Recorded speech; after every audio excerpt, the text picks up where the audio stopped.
Hi everyone, welcome to 10 Bucks or Less, a 10-part limited series on the Shallow End podcast and YouTube feeds.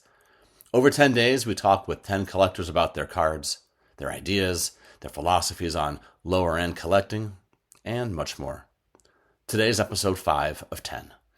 We welcome Mark, at MJS Sports Cards, back to the program.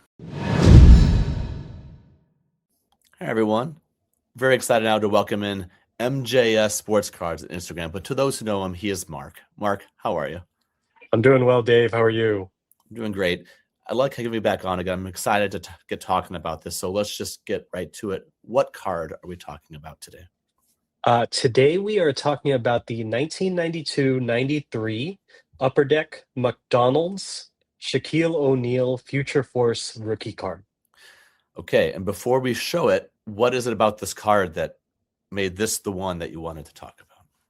You know, I as soon as you told me that you were going to be working on this series, there's so many cards that went through my mind, but this was really the one that stood out, right? Like it's a $1 card like that you can find in any dollar bin, but this was something that brought me back to my childhood. It's a card that was released through McDonald's, right? If you bought an extra value meal, you would get a pack of 3 cards. And this one and the Michael Jordan, and I think there's a Michael Jordan Hollow were the real hits of that series. But back then, Shaquille O'Neal was all the rave, right? He was the larger than life upcoming rookie. And for 7-year-old me, this was the chase card. This was the grail card. And it's a card that still brings a smile to my face. If I see it in a dollar bin, I still try to pick it up. So this was the one that I really wanted to talk about today. Did you get one from McDonald's originally, or is it one that you yearned for and then finally found at a show or online somewhere? You know, I must have forced my parents to take me to McDonald's maybe 8 to 10 times, and I never got one from a pack. I never even got the Jordan from a pack. I think I think I might have gotten a James Worthy. I think I might have gotten a Larry Bird, which were, very good cards, but never the Shaq when I was growing up. So I think that's part of why when I see it, like there's a part of me that always kind of feels like you got to pick it up. Very good. So let's bring the card to the screen now. So some people will be listening, some will be watching. Why don't you now describe the card, please? Yeah, so Shaq is looks like he's in the post, with the ball, like with his hand cupped under the ball, maybe looking to make a spin move of some sort. He's been guarded by number 23 on the Washington Bullets, who I just looked it up in 1992 was a 6'9" center named Charles Gadget Jones. And it looks like Shaq may be wearing a pair of Reeboks. I'm not 100% sure. My 1990s shoe game is not that great, but this is the Shaq of the rookie of his rookie season that I really remember. He's also wearing that great pinstriped Magic jersey that I love.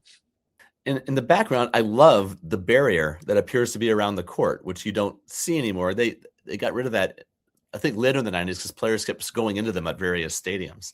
So it's a real, relic of the era to see that red barrier back there. Yeah, it's a real throwback, and you can kind of see the fans that their attire looks very early 1990s. There, you have like some of the mustaches in the corner and stuff. It's just a great image.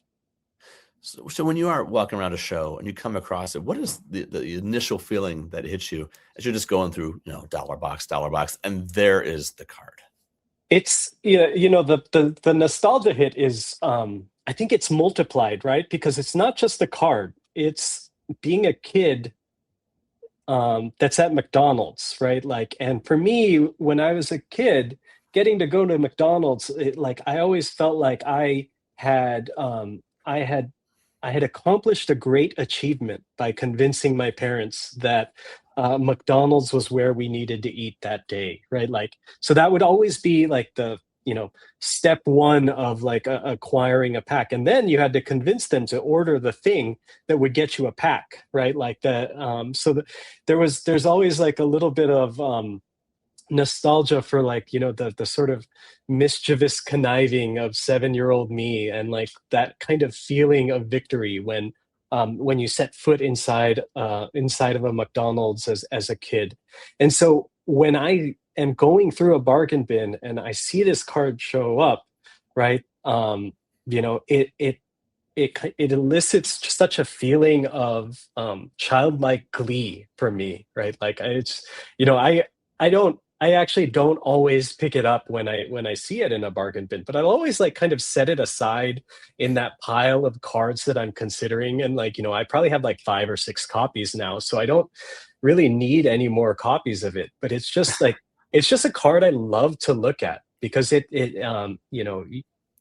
kind of takes me back to the earliest days of collecting. I think I probably had started collecting just a year or two before this, right? So this was just the early days of cards for me, where I might have just had only recently had gotten a binder by 1992, right? Like so.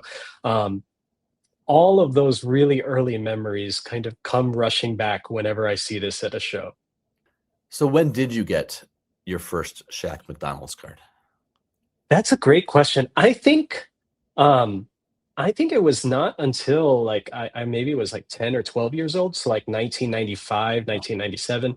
And these were not like these are probably worth more then than they are now, right? Like you'll find them in a dollar bin now, but like it probably cost me like 5, 6 bucks as a kid, right? Like I don't have that copy anymore, and the copy that I have with me is the first copy that I bought. It was like 2 years ago at a Nashville show, and I was going bargain bin hunting, and when this came up, right, like. Um, just kind of that fondness of the set. And like I remember going back at that time and learning about the set, and like learning that there were regional variations for the set that kind of as folks that are listening who are interested in set building and set chasing, right? When you focus on the set as a whole, you start to find exciting little trinkets of information about it. Now, and having looked at the front, I don't remember seeing the McDonald's logo out there on the front. Is it on the back? Is it anywhere? It is right. So the hologram on the back here is Oh, like is a McDonald's shape. Um, and yeah. you'll see that the card is numbered P43. There's actually two Shaq McDonald's versions. One is a regional version that was only released in the Orlando area, and that one would be numbered OR5. And one is the regular base set version, number P43.